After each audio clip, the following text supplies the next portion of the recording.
On RTI media. నమస్కారం, వార్తలకు స్వాగతం. ముందుగా ముఖ్యాంశాలు.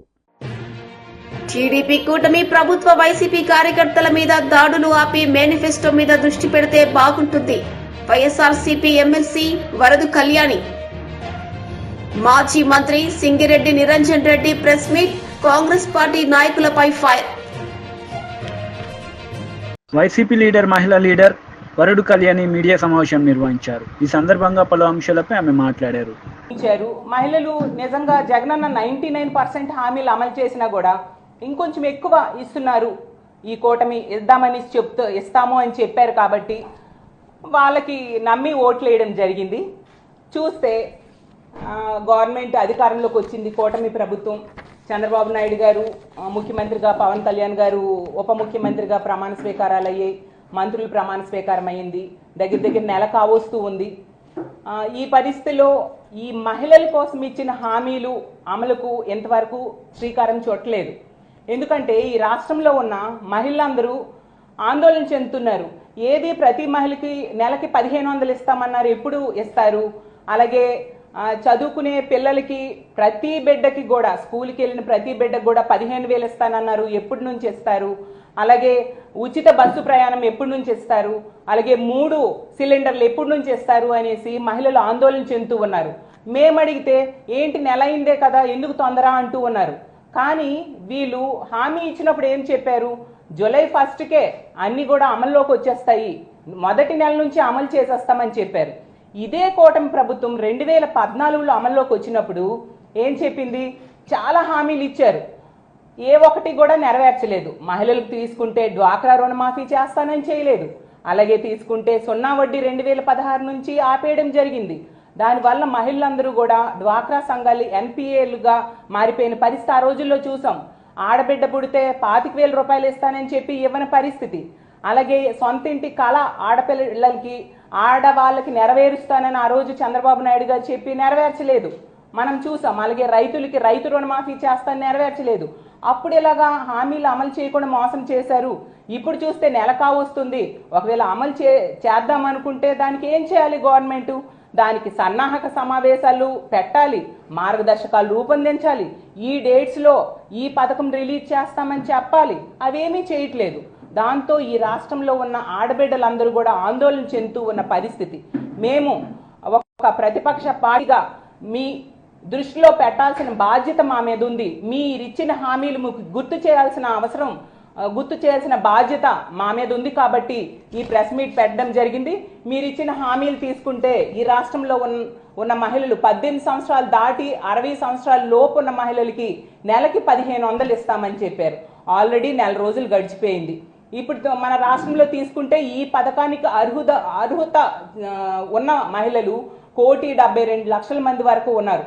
టోటల్ మహిళల్లో పెన్షన్దారులన్నీ తీసేగా 1,72,00,000 మంది ఉన్నారు. దీనికోసం మరి నిధులు ఏమైనా మీరు కేటాయించారా? దీనికోసం ఆలోచన చేశారా? సన్నాహక సమావేశాలు ఏర్పాటు చేశారా? ఏమీ ఇంతవరకు చేయలేదు. దాంతో అనుమానాలు కలుగుతూ ఉన్న పరిస్థితి రాష్ట్రంలో ఉన్న మహిళలందరికీ నిజంగా ఈ ప్రభుత్వం అమలు చేస్తుందా అని అనుమానం కలుగుతుంది.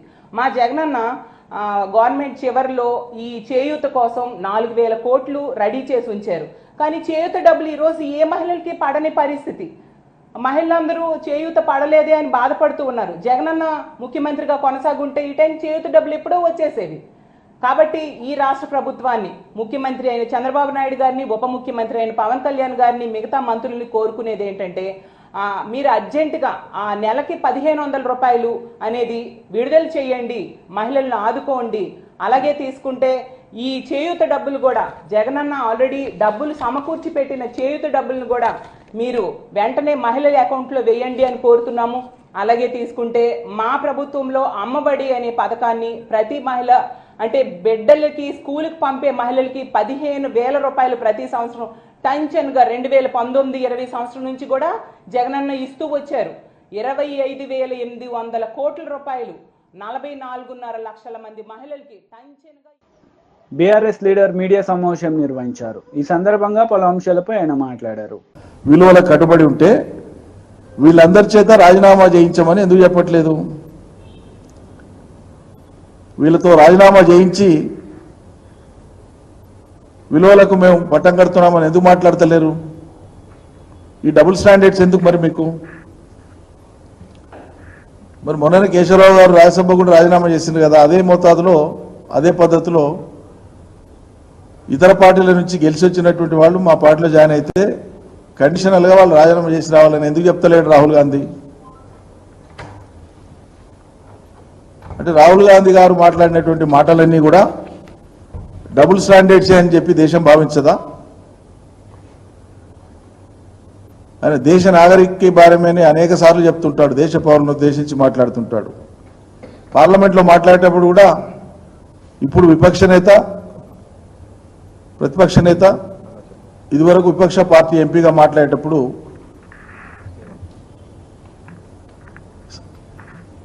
పార్లమెంట్ సభ్యుడిగానే కాదు, నేను ఒక నాగరికుడిగా ఈ దేశ పౌరుడిగా ప్రశ్నిస్తున్నానని మోడీ గారిని అనేక సార్లు ప్రశ్నించింది అనేక విషయాలలో. వాటన్నింటినీ ఎన్నికల మేనిఫెస్టోలో పెట్టినారు. రేపు మేము ఈ రకమైన సుందర భారతాన్ని నిర్మిస్తామని చెప్పినారు. పచ్చి అవకాశవాదంతోనే వాళ్ళ తిలోదకాలు ఇచ్చి వాటన్నిటికీ ఒక్కటంటే ఒకటి చెప్పిన మాటకు దిక్కులేదు. ఆయన సాక్షిగా చెప్పినటువంటి ఈ రాష్ట్రంలోని గ్యారంటీలకు దిక్కులేదు, సంక్షేమ అభివృద్ధికి సంబంధించిన గ్యారంటీలకు దిక్కులేదు. రాజకీయ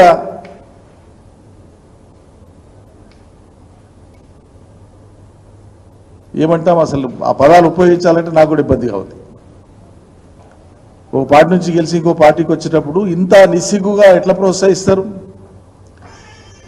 చెవులు వినిపిస్తలేవా, కళ్ళు కనిపిస్తలేవా? మరి కాంగ్రెస్ అధిష్టానానికి మరి తెలియకుండా జరుగుతుందా? ఇది మా గొప్పతనం, మాజీ స్పీకర్ని తీసుకొని వచ్చినాం జాయిన్ చేపిస్తాను గొప్పతనం లాగా వాళ్ళు ఎగ్జిబిట్ చేస్తూ ఉంటే, వాళ్ళ కరచాలన చేసి స్వాగతిస్తూ ఉంటారంటే ఏం విలువలు ఉన్నట్లు మీకు? మరి ఎందుకు మాట్లాడినారు విలువల గురించి? వీటన్నింటికీ ఖచ్చితంగా సాక్షాత్తు రాహుల్ గాంధీ గారే జవాబు చెప్పాలి. ఎందుకంటే ఒక నాగరిక పౌరుడిగా అడుగుతున్నాను. రాహుల్ గాంధీని ప్రశ్నించాలంటే రాహుల్ గాంధీ స్థాయిలో ఇందిరాగాంధీ మనవడే కావాల్సిన అవసరం లేదు. మీరు ఈ దేశ రాజ్యాంగం గురించి, ఈ దేశ పౌరులకు సంబంధించినటువంటి రాజ్యాంగం గురించి మాట్లాడినప్పుడు ఈ దేశంలోని పౌరుడిగా మీరు చెప్పినటువంటి మాటల్ని గుర్తు చేయడం పౌరులుగా మా బాధ్యత అనుకొని ఇలా మీకు అనేక అంశాలతో కూడినటువంటి లేఖను స్వయంగా రాహుల్ గాంధీ గారికి స్వయంగా నేను అడ్రస్ చేస్తున్నాను బీఆర్ఎస్ పార్టీ తరఫున. ఇందులో పొందుపరిచినటువంటి ప్రతి అంశానికి స్వయంగా రాహుల్ గాంధీ గారే జవాబు చెప్పాలి దేశ ప్రజలకి. ఇది ఇక్కడితోనే వదలం, తెలంగాణకి పరిమితం కాదు, జాతీయ మీడియాకు కూడా పంపిస్తాం. అన్ని చోట్ల కూడా ప్రశ్నిస్తారు వారిని. తన మీద బీజేపీ వాళ్ళు అక్రమంగా క్రిమినల్ డిఫర్మేషన్ కేసు వేయించి తన సభ్యత్వాన్ని రద్దుపరిచి ఆగమేఘాల మీద తన క్వార్టర్ను కూడా ఖాళీ చేయించి అమానుషంగా ప్రవర్తించినారు అన్నప్పుడు అందరం సానుభూతి చూపించినాం. పార్టీలు ఏవైనా సరే ఇది పద్ధతి కాదన్నాం. తాను స్వయంగా సుప్రీంకోర్టు ఆయనకు ఊరట కల్పిస్తే న్యాయ వ్యవస్థ మీద, సుప్రీంకోర్టు మీద నాకు అచంచలమైన విశ్వాసం ఉందని చెప్పి రాహుల్ గాంధీ గారు ప్రకటించినారు. మరి భారత సర్వోన్నత న్యాయస్థానము చాలా స్పష్టంగా చెప్పి కాంగ్రెస్ నేతలు మీడియా సమావేశం నిర్వహించారు. ఈ సందర్భంగా పలు అంశాలపై వారు మాట్లాడారు.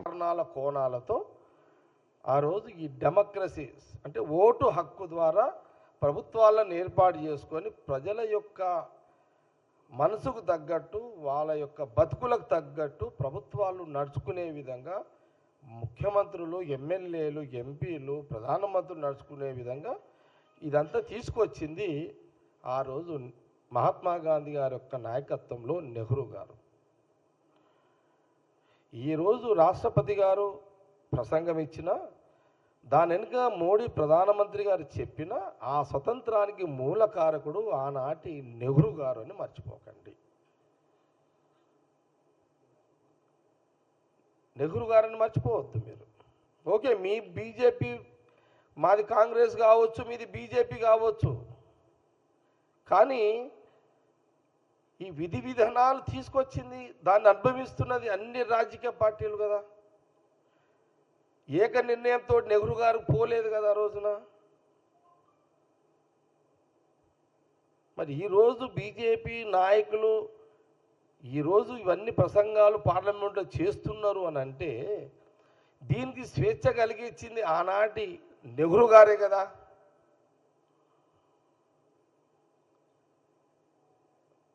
అయితే ఇంకొక మాట బీజేపీ వాళ్ళు అంటున్నారు, బాబాసాహెబ్ అంబేద్కర్ గారిని ఓడగొట్టింది కాంగ్రెసే అని వాళ్ళు అంటున్నారు. ఇది ఎంత అబద్ధం చూడండి బీజేపీ నాయకులు. ఆ రోజులల్లో వీళ్ళు ఎక్కడున్నారు? ఆ రోజు అంబేద్కర్ గారు సంబంధించిన వ్యవహారంలో ఆ రోజులలో ఉన్నది ఎవరు? ఆ రోజులలో అటల్ బిహారీ వాజ్పేయి, ఎల్కే అద్వానీ గారు. ఎప్పుడైనా అటల్ బిహారీ వాజ్పేయి, ఎల్కే అద్వానీ గారు అంబేద్కర్ గారిని ఓడగొట్టారు అని ఎప్పుడన్నా చెప్పిన సందర్భాలు ఉన్నాయా? అది ఎప్పుడైనా ఉన్నాయా? లేవు. ఈ మాట ఎవరు అంటున్నారు? ఇప్పుడున్న ప్రధానమంత్రి మోడీ గారు, అమిత్ షా గారు, వాళ్ళ క్యాబినెట్ మంత్రులు అంటున్నారు. మొన్న ఎంపీలుగా ఈ 10, 15, 20 ఏళ్ళ నుంచి ఎంపీలుగా ఎవరైతే పార్లమెంట్లో కూర్చుంటున్నారో వాళ్ళు మాట్లాడుతున్నారు. ఈ ఆశ్రమాల్లో కూర్చొని ఆశీర్వాదాలు ఇచ్చి కాషాయ బట్టలు వేసుకొని ఎంపీలుగా వచ్చి పార్లమెంట్లో కూర్చున్న వాళ్ళు మాట్లాడుతున్నారు. వాళ్ళకు స్వాతంత్రం గురించి తెలియదు, వాళ్ళకు తెలియదు, రాజకీయాల గురించి తెలియదు, తెలియదు, ఈ తెలియదు. వాళ్ళకు గ్రంథాలలో ఉన్నది రామాయణ గ్రంథం కానీ, మహాభారతం గ్రంథం కానీ, భగవద్గీత కానీ ఇవన్నీ చదివి చెప్పే గుణం ఉంది, తెలివి ఉంది. కానీ ఈ రాజకీయాలను విశ్లేషించి స్వాతంత్ర ఉద్యమంలో త్యాగాలు ఎవరెవరనే గ్రహించి మాట్లాడే పరిజ్ఞానము కాషాయం వేసుకున్న ఆ సాములకు పార్లమెంట్లో కూర్చున్నారు చూడు, వాళ్ళకి అవగాహన ఉండదు.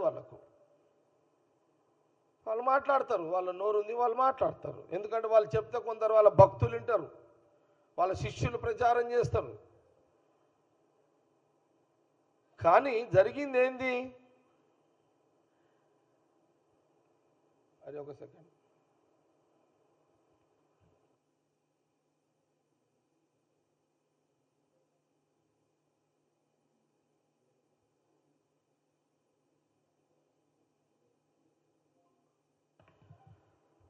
అయితే ఇది చెప్పాల్సిన అవసరం ఉంది మన గాంధీ భవన్ మీడియాకు కానీ, లేదా గాంధీ భవన్ మీడియా ద్వారా ఈ ఛానల్స్ చూస్తున్న వాళ్ళకు కానీ, సోషల్ మీడియా చూస్తున్న వాళ్ళకు కానీ, తెలుగు రాష్ట్ర ప్రజలకు, భారతదేశ ప్రజలకు ఈ విషయం తెలవాలి. ప్రాబ్లం ఏమైపోయిందంటే ఇప్పుడున్న జనరేషన్కి ఏ విషయాలు తెలుస్తలేవు, చరిత్రలకు వాళ్ళు పోలేరు. కాబట్టి ఏది ఈ సోషల్ మీడియాలో ఇవన్నీ రావు, వస్తలేవు. మోడీ గారు మాట్లాడిందే కరెక్టు, అమిత్ షా మాట్లాడిందే కరెక్ట్ అని ఎక్కువ జనాలు అనుకునే పరిస్థితి ఉంది. కాబట్టి నేను చెప్పేది ఏంటంటే ఇది వాస్తవం, ఇది చెక్ చేసుకుంటే తెలుస్తుంది. వీళ్ళు బీజేపీ నాయకత్వం, ఇప్పుడు లేటెస్ట్ నాయకులందరూ కూడా డాక్టర్ బిఆర్ అంబేద్కర్ గారిని ఓడగొట్టిరని రకరకాల ప్రచారం చేస్తున్నారు. ఇది తప్పు అని కాంగ్రెస్ పార్టీ గాంధీ భవన్ నుంచి చాలా స్పష్టంగా తెలియజేస్తున్నాము. ఆ రోజు బిఆర్ అంబేద్కర్ గారు ఏ కారణాల ఓడిపోయాడో ఎవరికి తెలియదు. కానీ బీజేపీ లీడర్ మీడియా సమావేశం నిర్వహించారు. ఈ సందర్భంగా పలు అంశాలపై ఆయన మాట్లాడారు. పవిత్రను కాపాడడానికి భారతీయ జనతా పార్టీ పూర్తిగా కట్టుబడి ఉందని చెప్పి కూడా ఈ సందర్భంగా తెలియజేస్తూ పలు చర్యలు తీసుకోవాల్సిందిగా నేను పార్లమెంట్ సభ్యునిగా వెళ్ళినప్పుడు అక్కడ జరిగిన కొన్ని పరిణామాలు వారి దృష్టికి తీసుకొస్తున్నాను. తప్పకుండా దానికి కావాల్సిన బాధ్యత ముఖ్యమంత్రిగా చంద్రబాబు నాయుడు గారి ఉందని చెప్పి ఒక బహిరంగ లేఖను విడుదల చేస్తున్నాను. దయచేసి విలేకరులు దాన్ని పరిగణలోకి తీసుకోవాల్సి కోరుతాం.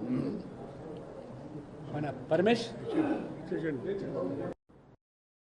కొనసాగింపు కోసము తమ ప్రాణాలు సైతం అమర్పించినటువంటి అమరవీరుడు డాక్టర్ శ్యామప్రసాద్ ముఖర్జీ వారి జయంతి పురస్కరించుకొని భారతీయ జనతా పార్టీ దేశవ్యాప్తంగా పలు సేవా కార్యక్రమాలే కాకుండా దేశ సమగ్రత కోసము, అఖండ భారత నిర్మాణానికి దోహదపడ్డటువంటి మహనీయుల యొక్క వారి జీవిత చరిత్రను స్మరించుకొని భావితరాలకు, నేటి తరానికి ఒక స్ఫూర్తినిచ్చే విధంగా, ప్రేరణ కల్పించే విధంగా భారతీయ జనతా పార్టీ పలు కార్యక్రమాలను నిర్వహిస్తూ డాక్టర్ శ్యామప్రసాద్ ముఖర్జీ చిన్న వయసులోనే పశ్చిమ బెంగాల్లో విశ్వవిద్యాలయంలో వైస్ ఛాన్సలర్గా, ఆ తర్వాత ఎమ్మెల్సీగా, శాసనసభ్యునిగా ఎన్నికైనటువంటి డాక్టర్ శ్యామప్రసాద్ ముఖర్జీ స్వాతంత్ర ఉద్యమ సందర్భంగా, స్వాతంత్ర ఏర్పడే సందర్భంలో కూడా ఏదైతే భారత్ విభజనకు మత ప్రాతిపదికన ఏదైతే ఆ రోజు కాంగ్రెస్ పార్టీ, నెహ్రూ గారు తీసుకున్నటువంటి విధానం అయితే కానీ, ఆ అఖండ భారత్ ఖండితంగా మారుతున్న సందర్భంలో పశ్చిమ బెంగాల్ పూర్తిగా తూర్పు పాకిస్తాన్లో కలపాలనేటువంటి ప్రయత్నాలు జరుగుతున్న సందర్భంగా డాక్టర్ శ్యామప్రసాద్ ముఖర్జీ పశ్చిమ బెంగాల్ ఆ భాగాన్ని భారతదేశంలో విలీనం చేసేదానికి చేసిన కృషి, తద్వారా ఇవాళ బెంగాల్లో ఉన్నటువంటి హిందువులు డాక్టర్ శ్యామప్రసాద్ ముఖర్జీ యొక్క చొరవ వల్లనే భారతదేశంలో ఇవాళ సురక్షితంగా జీవించగలుగుతున్నటువంటి విషయాన్ని, ఇది ఒక చరిత్ర. ఆనాడు పూర్తిగా పశ్చిమ బెంగాల్ తూర్పు పాకిస్తాన్లో కలిసే ప్రయత్నాలు జరిగినప్పుడు ఏ రకంగా ఆ రోజు ఎదురొడ్డి నిలబడ్డారు. అదేవిధంగా నెహ్రూ గారు తన ప్రభుత్వంలో శ్యామప్రసాద్ ముఖర్జీని మంత్రిగా కొనసాగి పరిశ్రమల శాఖ మంత్రిగా వారు బాధ్యతలు నిర్వర్తించి, ఆ తదనంతరము నెహ్రూ గారు 370 ఆర్టికల్ ద్వారా జమ్మూ కాశ్మీర్ భారతదేశంలో అంతర్భాగమైనప్పటికీ కూడా ప్రత్యేక ప్రతిపత్తి, ఆ రకమైనటువంటి ప్రస్తావనకు విభేదించి తన మంత్రి పదవికి రాజీనామా చేయడమే కాకుండా ఆ రోజు ఏక్ దేశ్ మే దో విధాన్, దో ప్రధాన్, దో నిషాన్ నై చలేగా అనేటువంటి ఉద్యమానికి ఊపిరిపోసి, నా దేశంలో ఉన్నటువంటి కాశ్మీర్కు వెళ్ళడానికి ఈ పాస్పోర్ట్ విధానం ఏమిటని చెప్పి ప్రశ్నించి విభేదించి సత్యాగ్రహానికి పూనుకుంటే ఎటువంటి ప్రభుత్వ అనుమతులు లేకుండా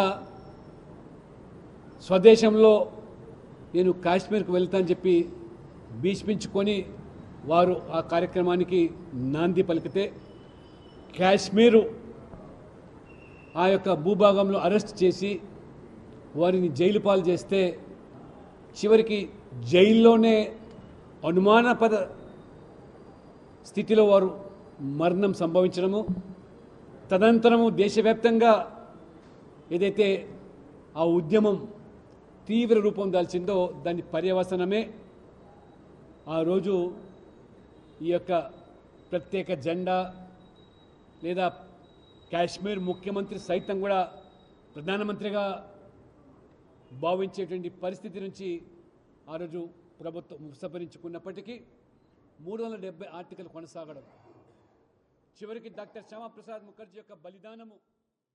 టీడీపీ లీడర్ మీడియా సమావేశం నిర్వహించారు. ఈ సందర్భంగా పలు అంశాలపై ఆమె మాట్లాడారు. నెల రోజులైంది. గౌరవ సీఎం గారు చంద్రబాబు నాయుడు గారు సీఎంగా బాధ్యతలు తీసుకొని ఇంకా నెల కూడా కాలేదు. అప్పుడే సాక్షి విషపత్రికలో తప్పుడు ప్రచారాలు, తప్పుడు రాతలు, పిచ్చి మాటలు, సో ఇవన్నీ కూడా ప్రచారం చేస్తున్నారు. వాళ్ళ యొక్క దిగజారుడు తనానికి ఇవన్నీ కూడా నిదర్శనంగా ప్రజలందరూ కూడా గమనిస్తున్న విషయాన్ని నేను ఒకసారి తెలియజేస్తున్నా. ఈ రోజున ఎలక్షన్ ముందు ఏదైతే రాష్ట్ర ప్రజలు అన్ని విధాలుగా వైసీపీ పాలనలో ఇబ్బంది పడ్డారో ఆ ఇబ్బందుల్ని తొలగించడానికి కూటమి ప్రభుత్వం వచ్చిన తర్వాత మేము డెఫినెట్గా ఇవి చేస్తాం అని ఏదైతే హామీలు ఇచ్చామో అవన్నీ కూడా చేయటం మొదలుపెట్టాం. ఇవన్నీ కూడా జగన్మోహన్ రెడ్డి గారికి వాళ్ళ సాక్షి పత్రికకి కనిపించట్లేదు అనుకుంటా. చంద్రబాబు నాయుడు గారు ముఖ్యమంత్రిగా ఛార్జ్ తీసుకున్న తర్వాత మొట్టమొదటిగా పెన్షన్స్ మీద సైన్ చేయటం జరిగింది. సెకండ్ డిఎస్సి టీచర్ పోస్టుల మీద సైన్ చేయటం జరిగింది. థర్డ్ ల్యాండ్ టైటిలింగ్ యాక్ట్ మీద సైన్ చేయటం జరిగింది. ఫోర్త్ అన్నా క్యాంటీన్ మీద సైన్ చేయటం జరిగింది. ఫిఫ్త్ ఈ గణన మీద సెన్సస్ మీద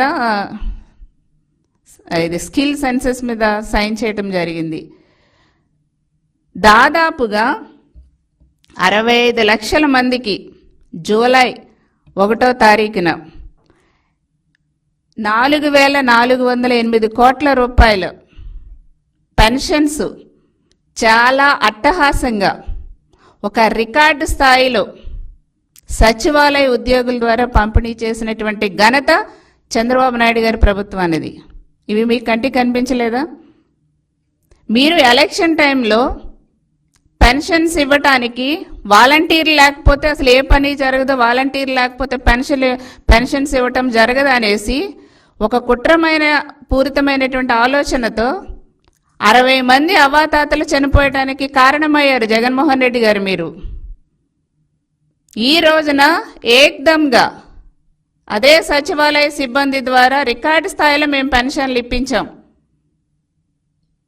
ఒక చిత్తశుద్ధి ఉండాలండి, ప్రజలకు మంచి చేయాలని ఒక చిత్తశుద్ధి ఉంటే ఏదైనా సరే చాలా బాగా జరుగుతుంది. ఈరోజు మీరు పత్రికలో రాశారు, తప్పుడు రాతలు రాశారు. ఆడబిడ్డనేది సూపర్ 6 ఏదైతే మేము అమలు చేస్తామన్నామో డెఫినెట్గా 100% మేము అమలు చేసి తీరుతాం. మీకులాగా జగన్మోహన్ రెడ్డి గారు, మీ వైసీపీ ప్రభుత్వం జగన్మోహన్ రెడ్డి గారి లాగా మాట ఇచ్చి మడమ తిప్పే టైప్ కాదు. మేము మాట ఇస్తాం, డెఫినెట్గా అమలు చేసి.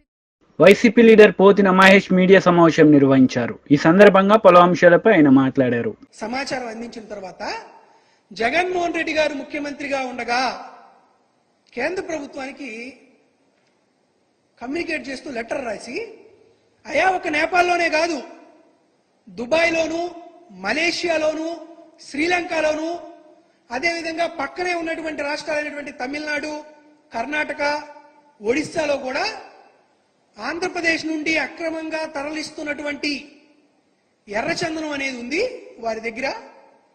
కాబట్టి దయచేసి సుమారుగా 8,000 టన్నుల ఎర్రచందనం ఈ అక్రమ రవాణా మూలాన వివిధ రాష్ట్రాల్లో వివిధ దేశాల్లో ఉన్నాయి. కాబట్టి కేంద్ర విదేశాంగ శాఖ మంత్రివర్యులు దీని మీద దృష్టి పెట్టి ఈ 8,000 టన్నులు ఆంధ్రప్రదేశ్ రాష్ట్రానికి రావాలని, తద్వారా దాన్ని సుమారుగా 4-5 వేల కోట్ల రూపాయలు విలువ చేసేటువంటి ఈ ఎర్రచందనం ఆంధ్రప్రదేశ్ రాష్ట్రానికి రావాలనేటువంటి ఉద్దేశంతో జగన్మోహన్ రెడ్డి గారి ప్రభుత్వం కేంద్ర ప్రభుత్వానికి లేఖలు రాసింది. అయ్యా పవన్ కళ్యాణ్ గారు, మీరు సరిగ్గా మీ శాఖ మీద దృష్టి పెట్టట్లేదు అనుకుంటా. ఎందుకంటే ఇప్పుడు ఆ శాఖ మీ ఆధ్వర్యంలో ఉంది. అదే శాఖ ద్వారా ఆంధ్రప్రదేశ్ రాష్ట్ర ప్రభుత్వం చేసినటువంటి ఉత్తర ప్రత్యుత్తరాలు మీ దగ్గరే ఉన్నాయి, మీ మినిస్టర్లోనే ఉన్నాయి. ఆ నోట్ ఫైల్స్ మీరు చదువుకోవచ్చు. అక్కడే ఉన్నటువంటి పేపర్లని, కేంద్ర ప్రభుత్వానికి రాష్ట్ర ప్రభుత్వం రాసినటువంటి లెటర్లని మీరు అసలుకి పట్టించుకోకుండా, చదవకుండా ఇంటువంటి అజ్ఞాన ప్రదర్శన చేయడం అనేది మీ నైతికతకి భంగం వాటిల్లుతుందనే విషయాన్ని ఒకసారి గుర్తు చేసుకోమని చెప్తున్నాం. దాంతోపాటు నేపాల్లో పట్టుబడినటువంటి ఆ ఎర్రచందనం 173 టన్నుల ఎర్రచందనాన్ని తిరిగి తీసుకురావడానికి జగన్మోహన్ రెడ్డి గారి హయాంలోనే ఒక అధికారిక బృందం నేపాల్కి వెళ్ళి దాన్ని చెక్ చేసి అవి ఎర్రచందనం దొంగలే అని తేల్చి వారి దగ్గర నుండి ఆంధ్రప్రదేశ్ రాష్ట్ర ప్రభుత్వానికి తీసుకురావడానికి నేపాల్ ప్రభుత్వం దగ్గర 2 నెలల క్రితం, అంటే మా ప్రభుత్వం అధికారంలో ఉన్న మే నెలలోనే అనుమతులు తీసుకున్నాం. నేపాల్ ప్రభుత్వం కూడా అనుమతులు మంజూరు చేసింది. ఆ అనుమతులు మంజూరు చేసినటువంటి విషయాన్ని ఆంధ్రజ్యోతి పత్రికలో కూడా ప్రముఖంగా వచ్చిన విషయాన్ని ఒకసారి పవన్ కళ్యాణ్ని దృష్టిలో పెట్టుకోమని చెప్తున్నాం. నేపాల్ ప్రభుత్వం కానీ మరొక రాష్ట్ర ప్రభుత్వాలు కానీ ఏం చెబుతున్నాయి?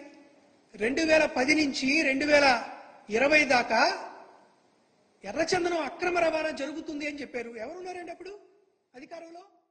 వార్తలు ముగించే ముందు ముఖ్యాంశాలు మరోసారి. టీడీపీ కూటమి ప్రభుత్వ వైసీపీ కార్యకర్తల మీద దాడులు ఆపి మేనిఫెస్టో మీద దృష్టి పెడితే బాగుంటుంది. వైఎస్ఆర్సీపీ ఎమ్మెల్సీ వరదు కళ్యాణి. మాజీ మంత్రి Singireddy Niranjan Reddy press meet, Congress party నాయకులపై ఫైర్. ఈ వార్తలు ఇంతటితో సమాప్తం. తిరిగి ప్రసారమయ్యే వార్తల్లో మళ్ళీ కలుద్దాం. అంతవరకు సెలవు. నమస్తే.